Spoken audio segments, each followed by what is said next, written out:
sebelumnya saya telah membahas mengenai prosedur analitis yang merupakan salah satu dari 8 bukti audit.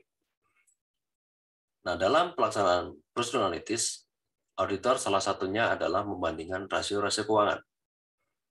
Video ini akan memberikan contoh tentang rasio-rasio keuangan yang biasa digunakan auditor dalam prosedur analitis.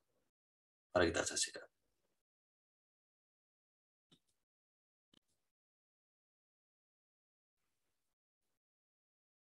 Prosedur analitis auditor seringkali mencakup penggunaan rasio keuangan umum ya, selama perencanaan dan tinjauan akhir atas laporan keuangan yang diaudit. Nah, prosedur analitis ini berguna untuk memahami peristiwa terkini dan status keuangan bisnis dan untuk melihat laporan keuangan dari perspektif pengguna. Analisis keuangan umum mungkin efektif untuk mengidentifikasi kemungkinan area masalah, di mana auditor dapat melakukan analisis tambahan dan pengujian audit.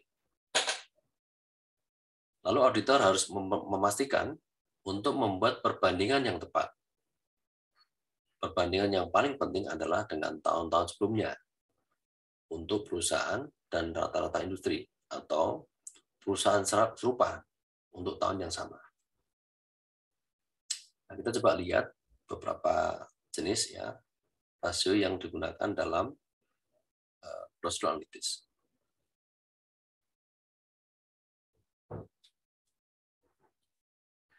Ini contoh pertama adalah berkaitan dengan kemampuan membayar utang jangka pendek. Jadi ada 3 rasio digunakan. Pertama cash ratio, kedua quick ratio, kemudian current ratio. Cash ratio itu rumusnya adalah cash plus marketable securities dibagi dengan current liabilities. Sebagai contoh misalnya ada angka bahwa cash plus marketable securities adalah 2828, kemudian current liabilities atau utang lancar itu 13.216. 828 dibagi 13.216 hasilnya 0,06. Yang kedua ada quick ratio. Itu rumusnya ya tadi mirip seperti cash ratio tetapi untuk penyebutnya ditambah dengan net accounts receivable. Contohnya angka tadi angka 828 itu ditambah dengan 18.956, 857 dan plus 945 dibagi 13.216. Temu 1,57. Dan yang terakhir current ratio itu current asset dibagi current liabilities. Contohnya di sini 51.027 dibanding 13.216. Atau sama dengan 3,86. Ini artinya current asset-nya lebih tinggi daripada current liabilities.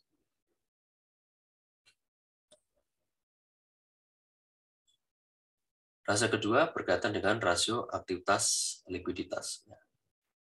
Di sini ada 4. Pertama, account receivable turnover atau perputaran piutang. Kemudian days to collect receivable atau hari yang dibutuhkan untuk menagih piutang. Kemudian perputaran persediaan.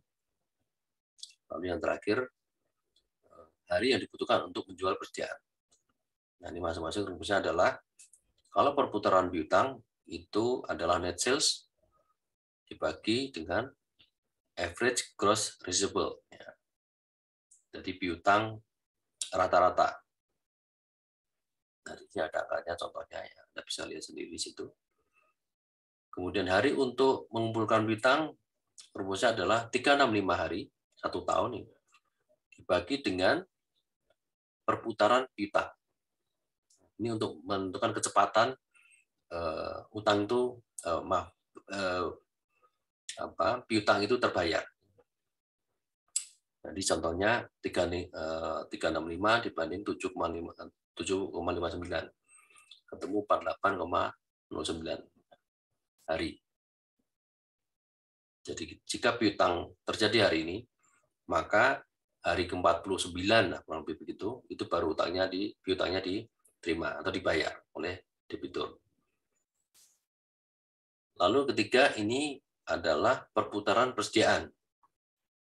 Ini berasal dari harga pokok barang dijual atau cost of goods sold dibagi dengan average inventory, rata-rata inventory.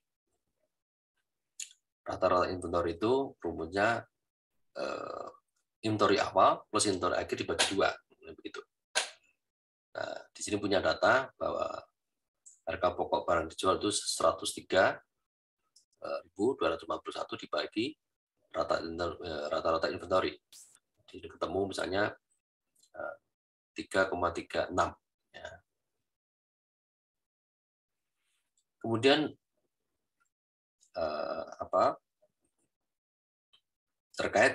yang keempat terkait dengan hari yang dibutuhkan untuk menjual inventory. Ya. Itu rumusnya 365 hari dibagi inventory turnover. Ya. Jadi ketemu ya 3,36 itu digunakan untuk bagi 365 hari. Maka ketemu 108 hari. Ya, atau 109 lah kurang lebih gitu ya. Jadi ini artinya apa? Bahwa presiden itu rata-rata terjual dalam 109 hari. Nah, ini adalah 4 contoh rasio aktivitas likuiditas. Lalu kelompok ketiga adalah kemampuan untuk memenuhi kewajiban hutang jangka panjang. Ini ada 2 rasio yang sering digunakan. Pertama, debt to equity, atau utang dibandingkan modal. Maka rumusnya adalah total liabilities dibandingkan total equity. Contohnya di situ ketemu 1,73. Ya, artinya utangnya lebih besar daripada modal yang dimiliki. Lalu ada juga time interest earn. Ya.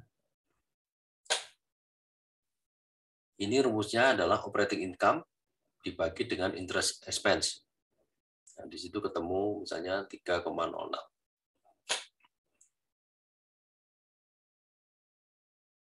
Yang keempat, rasio probabilitas.